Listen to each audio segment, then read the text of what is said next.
আলহামদুলিল্লাহ রফিক ঘোষণার অর্ধেক বলেছে, বাকি অর্ধেক বলে নাই।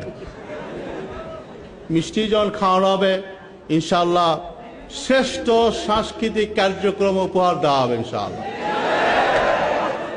2005 সালের শ্রেষ্ঠ সাংস্কৃতিক কার্যক্রম। কারণ পুরাতন ঘির নাকি দাম বেশি। তো মল্লিকের গান শুনলে কেমন হবে? তোমাদের কেমন লাগে মল্লিকের গান? তার সকণ্ঠে কি বলো? আর মোল্লা ভাই যদি বুলবুলের গান শোনায়, মোল্লা ভাই কই আজকে? ওকে, তো আমি বলছিলাম যে ভাতৃ শিবির তো আমাকে এখন পিতৃ শিবিরে সভাপতি করতে হবে, কারণ আরমান মিয়া সদস্য হয়ে যাওয়াতে আমি তখন পিতৃ শিবিরে হয়ে গেছি আলহামদুলিল্লাহ। আর তোমাদের ভিতরে যারা আছো এখানে ডান দিকে বাম দিকে, আমি আগে গতবারও বলেছিলাম, তার আগের বার সবার জন্ম হয়েছে আলহামদুলিল্লাহ আমার বিদায় নেওয়ার পরে। তো সেই জন্য ইসলামী আন্দোলন একটা গতিশীল আন্দোলনের নাম, সে অবস্থায় ভাতৃ শিবির কেন স্থবির হয়ে থাকবে? সে ঠিক রাও, তো রাজি আছো তো সবাই? ইয়েস। তো আজকে সভাপতি বৈঠক চালানোর জন্য আসলে মঞ্জু আচ্ছা, তো আমি কালো দাড়ি খুঁজতেছিলাম, প্রাক্তন দিবস কালি দাড়ি প্রায় নাই, সবাই সাদা দাড়ি হয়ে গেছে। তবে নুরুল ইসলাম, হ্যাঁ তো নুরুল ইসলাম বুলবুল এই অনুষ্ঠানটা চালাবে। আর সভাপতির আসনে থাকবেন, সভাপতি নিজেই ঘোষণা করতেছেন আর কি। না না, আমি সাধারণত মাইক চাই না, কি আবার দখল করে লয়ে যায় না। তো আমি আমার অ্যাবসেন্সে কামরুজ্জামান ভাই বৈঠকে সভাপতিত্ব করবেন। আমাকে কিছুক্ষণ পরেই ইসলামিক মিশন অফ জাপান এদের মানে অ্যানুয়াল কনফারেন্স আছে, সেই কনফারেন্সের জন্য আমাকে রওনা দিতে হবে ইনশাআল্লাহ। না না, আমি ওদের সামনে একাধিক অল্টারনেটিভ প্লেস করবো আজকে ইনশাআল্লাহ। ভাতৃ শিবির অন্যান্য অনেকে বলে জামাত ইসলামেতে বা ইসলামী আন্দোলনের নেতার অভাব, দেখা যাচ্ছে নেতার কোনো অভাব ইনশাআল্লাহ নাই। জনগণ যদি আস্থা রাখে দেশ আমরা ভালো মতো চালাতে পারবো ইনশাআল্লাহ। তুমি একমত কিনা? এবং আজকে প্রমাণ হবে ভাতৃ শিবিরের সভাপতি হওয়ার জন্য মিনিমাম 1 ডজন ক্যান্ডিডেট আছে, যারা সবাই যোগ্য ইনশাআল্লাহ। তো সাইফুল আলম খান মিলনও তৈরি হচ্ছেন কথা বলার জন্য। সে আবার ঘটনা হচ্ছে তার ভাগিনা হয়ে গেছে, সে জানো না অনেকে হয়তো। তো আমাদের সভাপতি কোলাকুলি করছেন।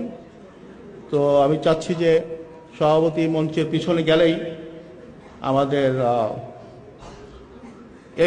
এই বছরের শ্রেষ্ঠ সাংস্কৃতিক ম্যাগাজিন অনুষ্ঠান চলবে। কারণ কবিতাও থাকবে, গানও থাকবে, বক্তৃতাও থাকবে। এই জন্য শুধু সাংস্কৃতিক বললে বক্তৃতা দেওয়ার চান্স পাওয়া যাবে না। এটা প্যাকেজ অনুষ্ঠান।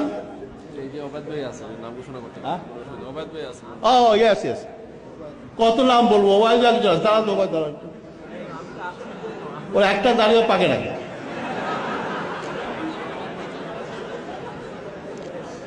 তো ওবায়দ, মঞ্জুর এরা সবাই প্রোগ্রাম চালাবে। কামরুজ্জামান ভাই সভাপতিত্ব করবেন। আর কেন্দ্রীয় সভাপতি মঞ্চ অনুষ্ঠান ত্যাগ করার আগে আমি 2-4টি কথা বলে পরে হয়তো অনুষ্ঠান শুরু হয়ে গেলে বলা যাবে না। নাম্বার আমি আগে একটা কথা বলে ফেলেছি যে জামাত ইসলামী বা ইসলামী আন্দোলন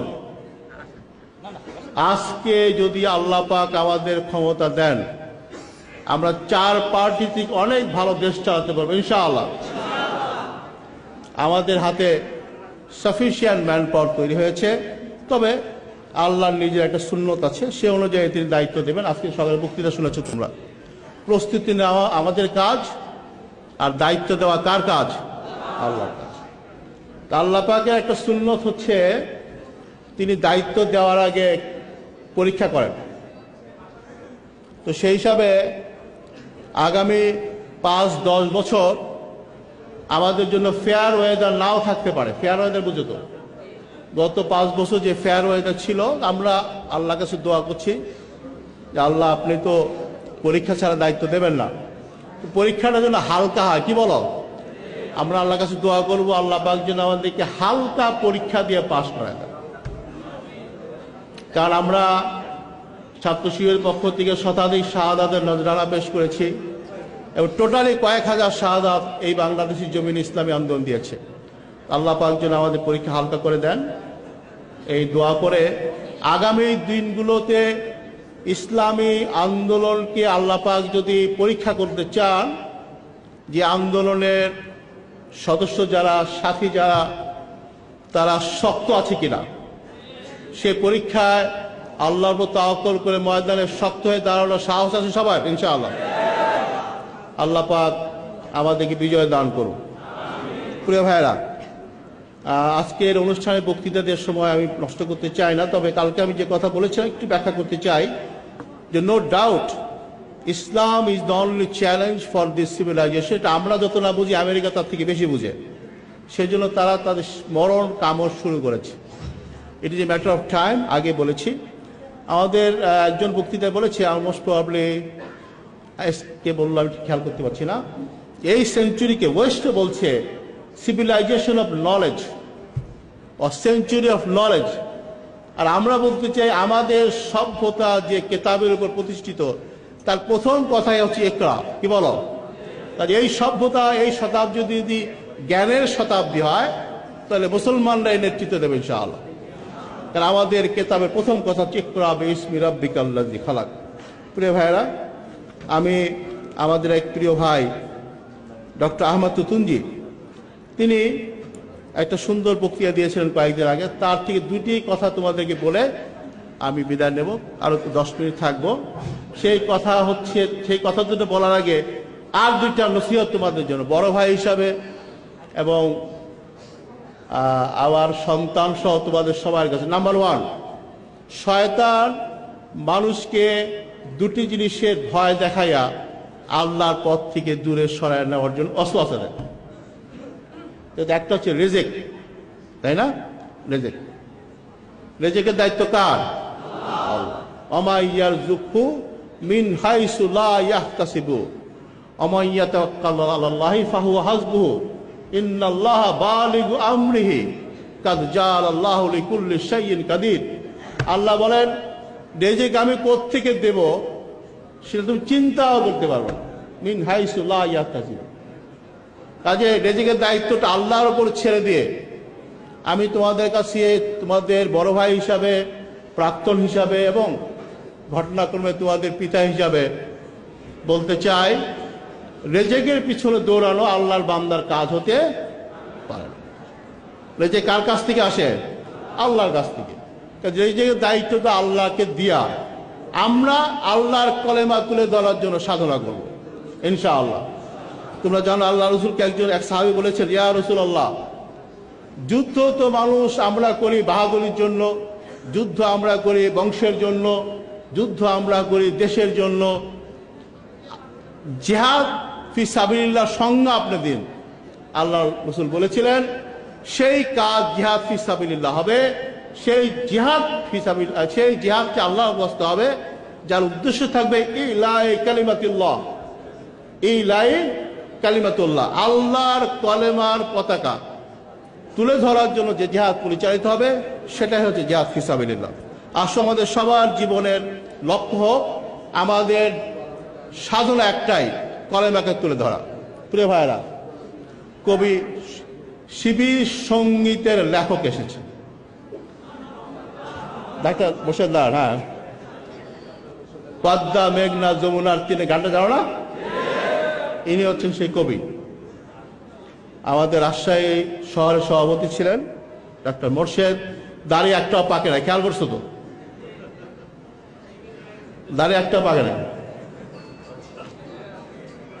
তো নিজে ভালো গায়ক, তো সুযোগ পেলে তার গান আমরা শুনবো ইনশাআল্লাহ। 2 নম্বর হচ্ছে মৃত্যুর ভয়। মৃত্যুর দায়িত্ব কার? ওমা কানা লিনাফসিন আন তামুতা ইল্লা বিইজনিল্লাহি কিতাবাম মুআজ্জালা। আল্লাহ বলছে কারো মৃত্যু হয় না কারো অনুমতি ছাড়া, আল্লাহর অনুমতি ছাড়া, বিইজনিল্লাহ। এবং সেটা নির্দিষ্ট কেতাবে লেখা আছে। কাজে মুসলমানরা ফাঁসির মঞ্চে দাঁড়ায় বলতে পারে জীবন মৃত্যুর ফয়সালা কোথায় হয়? আসমানে। আমরা কি পারবো কথা বলতে? ইনশাআল্লাহ, ইনশাআল্লাহ। আমরা যদি রেজেক্ট এবং মৃত্যুকে জয় করতে পারি, ইসলামী আন্দোলনকে কেউ বাংলাদেশের জমিনে ঠেকাতে পারবে না, ইনশাআল্লাহ। ভাই তুতুনজি দুটো কথা বলে শেষ করছি, কারণ এই প্যাকেজ অনুষ্ঠানের বক্তৃতাকে আমি দীর্ঘায়িত করতে চাই না। 1 নম্বর, তিনি বলেছেন ইসলাম যেহেতু শ্রেষ্ঠ, আমরা যারা ইসলামী আন্দোলনের কর্মী আছি, আমরা যে কাজটি করব, আমি যদি শিক্ষক হই, আমি যদি অফিসার হই, আমি যদি ব্যবসা করি, আমি যদি কোনো কাজ করি, that should be the best. আমি যদি শিক্ষক হই, I will be the best teacher. আমি যদি ব্যবসায়ী হই, I will be the best businessman. Best মানে কোটিপতি না, আমলদার হিসাবে, ওয়াদা রক্ষার দিক থেকে। আমি যদি একটা ছোট্ট হাসপাতাল করি, that should be the best in all sense. কাজে ইসলামী আন্দোলনের কর্মীরা যে কাজ করবে সে কাজটা এক্সেলেন্ট হতে হবে। আমরা যদি এক্সেলেন্সের পরিচয় দিতে পারি, মানুষ তখন বুঝবে দে আর দ্য পিপল যাদের জন্য জাতি অপেক্ষা করছে।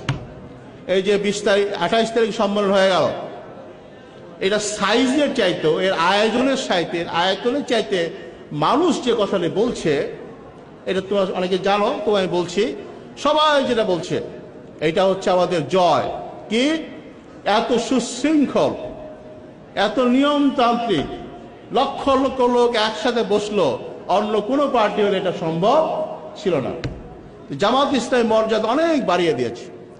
ইনশাআল্লাহ আমরা জামাত হিসাবে ও ব্যক্তি হিসাবে যে কাজই করব, মানুষ যেন বলে এটা সবচাইতে সুন্দর কাজ, এক্সেলেন্ট। আমাদের সব কাজ এক্সেলেন্সের পরিচয় দিতে হবে।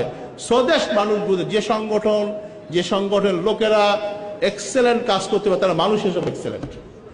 2 নম্বর তিনি বলেছেন আমাদের গতি বাড়তে হবে।